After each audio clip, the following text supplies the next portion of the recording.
So this is an opportunity for 3 different communities to showcase the community technical assistance grants that they've received from PHMSA. And we've got different geographies represented here. So Jennifer McKay is here with the Tip of the Mitt in northern Michigan. She's a policy specialist for that organization.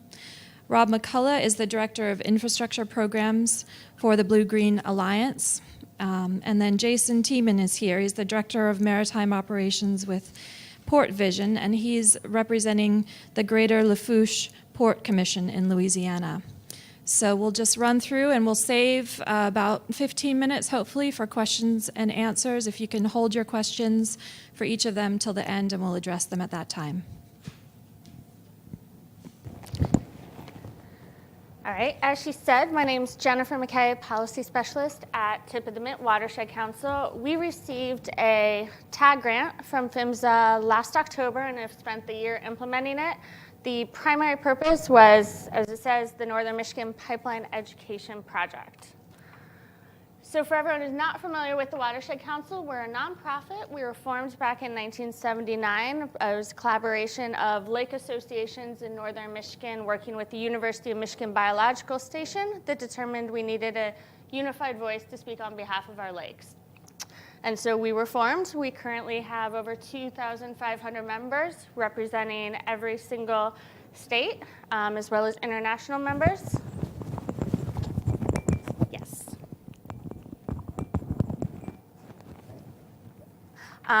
We currently have 12 staff and over 100 volunteers that help us achieve our mission of protecting the water resources. And we do that through a number of ways, through policy and advocacy, which is part of what I do for the most part. We have water quality monitoring, on-the-ground restoration, and then what I'm going to talk about today, which is the education and outreach. This is our service area, and for people, if you ever ask people in Michigan where they're from, they normally hold up the mitt because the state is in the shape of the mitten, and so the service area is the tip of the mitten, which is where we got our name. It's a water-rich area. We have over 2,500 streams and rivers. Many are the blue ribbon trout streams. We have almost 1,800 inland lakes. Over 3,000 acres of wetlands, so very water-rich area. We're also home to a portion of Line 5. Line 5 is a 645-mile crude oil pipeline that goes from Superior, Wisconsin to Sarnia, Ontario. It transports light crude, synthetic crude, and natural gas liquids through the region. And as you can see, that we've done sensitivity mapping, and all the stars on the map highlight areas where the pipeline is crossing tributaries or wetlands within close proximity to many of our inland lakes as well. And you've probably heard about Line 5 because it's notable. It crosses the open water of the Great Lakes, which represent 20% of the world's fresh surface water, provides drinking water to about 40 million people. It's the lifeblood of our region. Specifically, it crosses the 4.6-mile Straits of Mackinac, which actually connects the lakes of Lake Michigan and Lake Huron. There are 2 20-inch twin pipelines that run along the bottom of the lake bed. You also may have heard of it because the company that owns and operates it is Enbridge Energy, which was responsible for the spill in Marshall, Michigan in 2010, which resulted in approximately 843,000 gallons of heavy crude oil into the Kalamazoo River, which is a tributary to Lake Michigan. So because we're water rich and we have the pipeline there, and obviously there's growing concern about pipeline safety across the country, we decided to apply for a TAG grant to conduct education. That really was the sole purpose: improve understanding of pipeline safety and operation, specifically in our region, as well as, and focus specifically on the public and elected officials. Over our 36 years, we realized people learn in different ways. Some people like written pamphlets, some people like to watch videos, some people like one-on-one dialogue, so we figured we'd try and reach the great amount of people by doing all of the above. And so we had 5 project elements. The first was a publication. It was designed to be a citizen's guide. I have copies if people want to look at it. It's a small publication, but it covers a wide array of topics, as you can see. We really wanted to provide basic information for the public, and especially what they can do. So focusing on the 811, what to do in the event of a spill, and the emergency numbers that they should call. We distributed this in a number of ways. Community presentations. We went out and did presentations to environmental and conservation organizations, community groups like Kiwanis and Rotary, our County Board of Commissioners, local units of government. And we held a workshop, which I'll talk about. And we also mailed the brochure to entities along the pipeline route who might be impacted in the event of an incident. So we hosted a workshop during the summer. It was a very successful event. Over 100 people attended an all-day workshop during the middle of the week.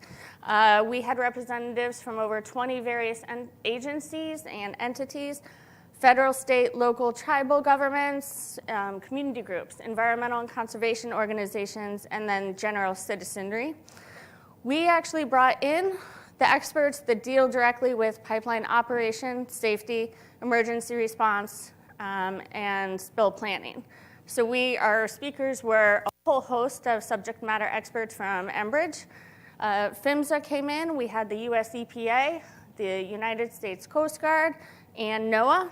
We also brought in the Michigan Department of Attorney General. Michigan recently put together a task force to look at pipeline safety, as well as made recommendations moving forward. So we brought in their office to speak specifically about their report. We developed a very in-depth website. The website is at the bottom, but once again, just like the publication, it covers everything from types of pipelines to types of crude oil to specific pipeline mileage in Michigan to specific information on just the pipelines in our service area. Once again, pipeline safety and risks and what the public can do to help. We also created an informational video. Originally, it was supposed to be 3 to 5 minutes. However, we got a little carried away and ended up producing a 20-minute video covering all the same topics that we've covered in all the other outlets. Again, we brought in the experts, so we have interviews from Enbridge and the Coast Guard and the EPA. Because I obviously didn't have time to show a 20-minute video, which you can access on our website or our YouTube, we did a little trailer so you can see.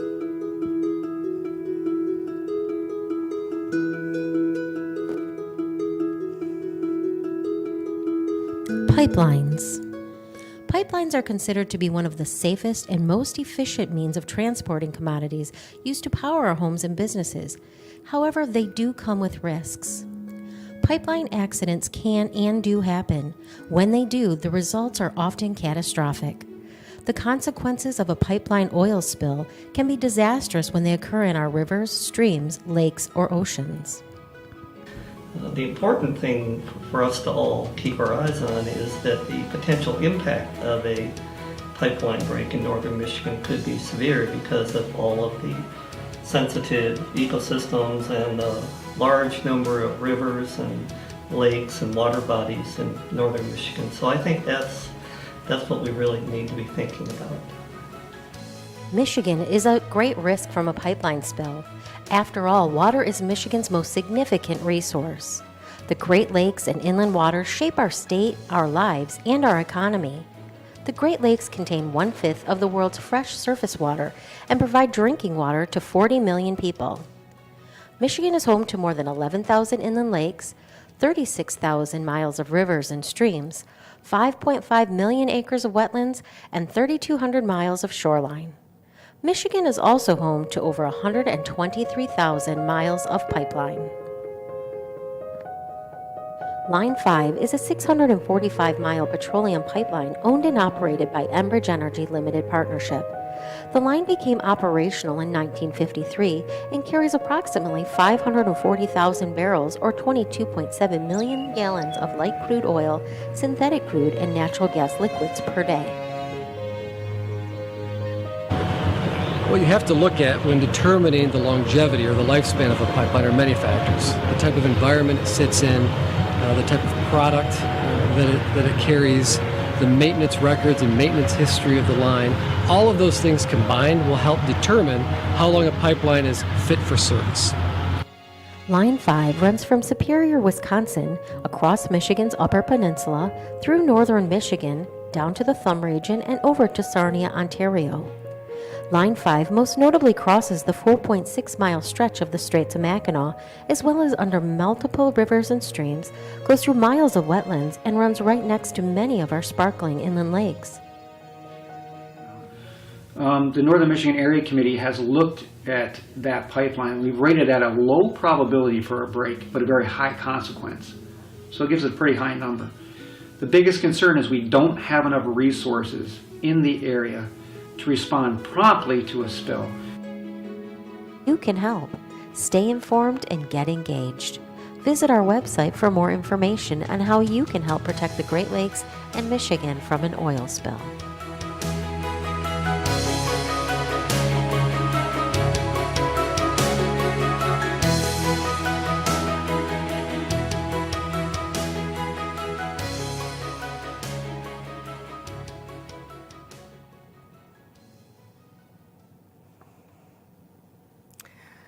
So ultimately, between all 5 of our key projects, we feel we were highly successful in achieving our goal.